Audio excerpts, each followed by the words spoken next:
ನಮಸ್ಕಾರ ಸ್ನೇಹಿತರೆ, ಎಲ್ಲರಿಗೂ ವಿಜಯಪುರ ಫುಡ್ಸ್ಗೆ ಸ್ವಾಗತ. ಇವತ್ತಿನ ನಮ್ಮ ರೆಸಿಪಿ ಜವಾರಿ ಹೀರಿಕಾಯಿನ ಕಡ್ಲಿ ಬ್ಯಾಳಿ ಹಾಕಿ ಹೆಂಗೆ ಮಾಡೋದು ಅಂತ ಹೇಳಿ ನಿಮ್ಮ ಜೊತೆಗೆ ಶೇರ್ ಮಾಡ್ತೀನಿ. ನಿಮ್ಮ ಮನೆಯೊಳಗೆ ನೀವು ಹೆಂಗೆ ಮಾಡ್ತೀರ ಅಂತ ಹೇಳಿ ಕಮೆಂಟ್ ಮಾಡಿ ಹೇಳ್ರಿ.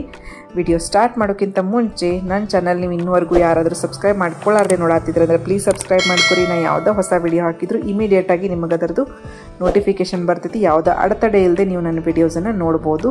ನಾನಿಲ್ಲಿ ತೊಗೊಂಡಿರುವಂತಹ ಹೀರಿಕಾಯಿ ನೋಡ್ರಿ, ಪಕ್ಕಾ ಬಿಜಾಪುರದ ಜವಾರಿ ಹೀರಿಕಾಯಿ. ಈ ಥರ ಹೀರಿಕಾಯಿ ನಿಮಗೆ ಬೇರೆ ಎಲ್ಲೂ ಸಿಗಂಗಿಲ್ಲ. ಮಸ್ತ್ ಗಿಡ್ಡಕ್ಕೆ ಡುಮ್ಮಕ್ಕೆ ಇರ್ತವೆ. ಈ ಹೀರಿಕಾಯ್ದೊಂದು ರುಚಿನ ಬೇರೆ ಇರ್ತೈತಿ. ನೀವು ಬೇಕಿದ್ರೆ ನಿಮ್ಗೆಲ್ಲಾದರೂ ಅವೈಲೇಬಲ್ ಇರ್ತಿತ್ತಂದ್ರೆ ನೀವು ಉದ್ದನು ತೆಳ್ಳನು ಹೀರಿಕಾಯಿ ಮಾಡಿ ನೋಡ್ರಿ, ಅಥವಾ ಈ ರೀತಿ ಗಿಡ್ಡನು ಡುಮ್ಮನು ಹೀರಿಕಾಯ್ದ ಪಲ್ಯ ಮಾಡಿ ನೋಡ್ರಿ ಸ್ನೇಹಿತರೆ. ಭಾಳ ಅಂದರೆ ಫುಲ್ ಎಳಿಯಾಗಿರ್ತಾವ, ಅಷ್ಟು ರುಚಿಯಾಗಿನೂ ಇರ್ತಾವ. ನಾನು ಇಳಿಗೆ ಸಹಾಯದಿಂದ ಚೌಕಾಗಿ ಈ ರೀತಿಯಾಗಿ ಹೀರಿಕಾಯಿನ ಅಷ್ಟು ಒಂದೊಂದಾಗಿ ಕಟ್ ಮಾಡಿ ಇಟ್ಕೊಳಕತ್ತೀನಿ. ಹೀರಿಕಾಯಿನ ನಾವು ಡಿಫ್ರೆಂಟಾಗಿ ಸಮ್ಟೈಮ್ ಹೆಸರು ಬೇಳೆ ಹಾಕಿ ಮಾಡ್ತೀವಿ, ತೊಗರಿ ಬೇಳೆ ಹಾಕಿ ಮಾಡ್ತೀವಿ, ಕಡ್ಲಿ ಬೇಳೆ ಹಾಕಿ ಮಾಡ್ತೀವಿ, ಅಥವಾ ಏನೂ ಇಲ್ಲದೆ ಬರೀ ಹಂಗೆ ಖಾರ ಉಪ್ಪು ಬೆಳ್ಳುಳ್ಳಿ ಒಗ್ಗರಣೆ ಹಾಕಿನೂ ಮಾಡ್ತೀವಿ.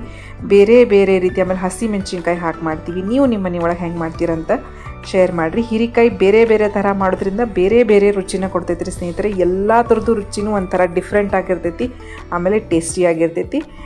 ನಾವು ಎಲ್ಲ ರೀತಿಯೂ ಸಮ್ಟೈಮ್ ಇವತ್ತು ಕಡ್ಲಿ ಬೇಳೆ ಹಾಕಿ ಮಾಡಿದ್ರೆ ಇನ್ನೊಂದು ಸತಿ ಮತ್ತು ಬೇರೆ ಥರ ಹೆಸರು ಬೇಳೆ ಹಾಕಿ ಮಾಡ್ತೀವಿ. ಸಮ್ಟೈಮ್ ಏನೂ ಹಾಕಂಗಿಲ್ಲ, ಬರೀ ಬೆಳ್ಳುಳ್ಳಿ ಒಗ್ಗರಣೆ ಹಾಕಿ ಮಾಡ್ತೀವಿ. ಸಮ್ಟೈಮ್ ಹಸಿ ಖಾರ ಹಾಕಿ ಮಾಡಿದ್ರಂತೂ ಅದರದ್ದೊಂದು ರುಚಿನ ಬೇರೆ ಆಗ್ತೈತಿ. ಆಮೇಲೆ ಹೀರಿಕಾಯ್ದು ಎಣೆಗಾಯಿನೂ ಸ್ನೇಹಿತರೆ, ಬದ್ನಿಕಾಯಿ ಎಣಗಾಯಿಗಿಂತನೂ ಹೀರಿಕಾಯಿ ಎಣಗಾಯಿನೂ ಅಷ್ಟು ರುಚಿ ಆಕೈತಿ. ನೋಡ್ರಿ, ನಾವು ಒಂದು 2 ಉಳ್ಳಾಗಡ್ಡಿನೂ ಕಟ್ ಮಾಡಿ ಇಟ್ಕೊಂಡಿದ್ದೆ. ತೊಗೊಂಡಿರುವಂತಹ ಎಲ್ಲ ಹೀರಿಕಾಯಿನೂ ಕಟ್ ಮಾಡಿ ಇಟ್ಕೊಂಡೆ. ಅದ್ರ ಜೊತೆಗೆ ಒಂದು ಸ್ವಲ್ಪ ಕಡ್ಲಿ ಬೇಳೆನ ನೆನೆಸಿನೂ ಇಟ್ಕೊಂಡಿದ್ದೆ. ನೋಡ್ರಿ, ಒಂದು ಬೊಗಣಿ ಒಳಗೆ ಎಣ್ಣೆ ಹಾಕಿದ್ದೆ, ಸಾಸಿವೆ ಜೀರಿಗೆ, ತೊಗೊಂಡಿರುವಂತಹ ಉಳ್ಳಾಗಡ್ಡಿ, ಆಮೇಲೆ ಕಟ್ ಮಾಡಿ ಇಟ್ಕೊಂಡಿರುವಂತಹ ಎಲ್ಲ ಹೀರಿಕಾಯಿನೂ ಎಲ್ಲ ಒಟ್ಟಿಗೆನ ಹಾಕಿ ನಾನಿಲ್ಲೇ ಮಿಕ್ಸ್ ಮಾಡಾಕತ್ತೀನಿ. ಸಾಸಿವೆ ಜೀರಿಗೆ ಚಟಪಟ ಅಂದಮೇಲೆನ ಹಾಕೀನಿ. ನೋಡ್ರಿಲ್ಲೇ ಮೇಲೆ ಒಂದು ಸ್ವಲ್ಪ ಅರಿಶಿನ ಪುಡಿ ಹಾಕತ್ತೀನಿ, ಆಮೇಲೆ ಒಂದು ಸ್ವಲ್ಪ ಖಾರದ ಪುಡಿ, ಆಮೇಲೆ ನಮ್ಮ ಬಿಜಾಪುರದ ಸ್ಪೆಷಲ್ ಮಸಾಲೆ ಖಾರ ಹಾಕತ್ತೀನಿ. ಖಾರ ಉಪ್ಪ ನೀವು ನೋಡಿಕೊಂಡು ನಿಮಗೆ ಹೆಂಗೆ ಟೇಸ್ಟ್ ಬೇಕು ನೋಡಿ ಹಾಕೋಬೋದು ಸ್ನೇಹಿತರೆ.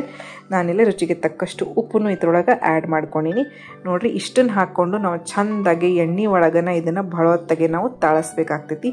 ಯಾಕಂದರೆ ಈ ಹೀರಿಕಾಯಿ ದಪ್ಪ ಇರೋ ಕಾರಣ ಎಣ್ಣೆ ಹಾಕಿ ನೀವು ಬಿಸಿ ಮಾಡಿದ್ರೆ ಆಟೋಮೆಟಿಕ್ಲಿ ಅದು ತಂತಾನ ಸ್ವಲ್ಪಾಗಿ ನೀರು ಬಿಡ್ತೈತಿ. ನೋಡ್ರಿ, ನಾ ಫಸ್ಟಿಗೆ ಹಾಕಿದಾಗ ಫುಲ್ ಡ್ರೈ ಇತ್ತು, ಇವಾಗ ಒಂದು ಸ್ವಲ್ಪ ನೀರು ಬಿಡಾಗತ್ತೈತಿ.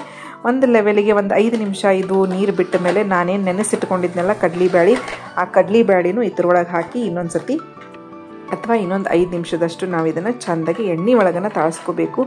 ಈ ಪಲ್ಯ ನೀವು ಉದುರು ಇಷ್ಟಪಡ್ತಿದ್ರಿ ಅಂತಂದ್ರೆ ಬರೀ ಇಷ್ಟ ಎಣ್ಣೆ ಒಳಗೆ ತಾಳಿಸ್ಕೊಂಡನ್ನು ನೀವು ಉದುರು ಬ್ಯಾಳಿ ಪಲ್ಯ ಥರ ಅಥವಾ ಉದುರು ಪಲ್ಯನೂ ನೀವು ಟೇಸ್ಟ್ ಇದೇ ರೀತಿ ಪಲ್ಯ ಇಷ್ಟ ನೀವು ಮಾಡಿದ್ರು ಇದೊಂದು ರುಚಿ ಬೇರೆ ಆಕೈತಿ.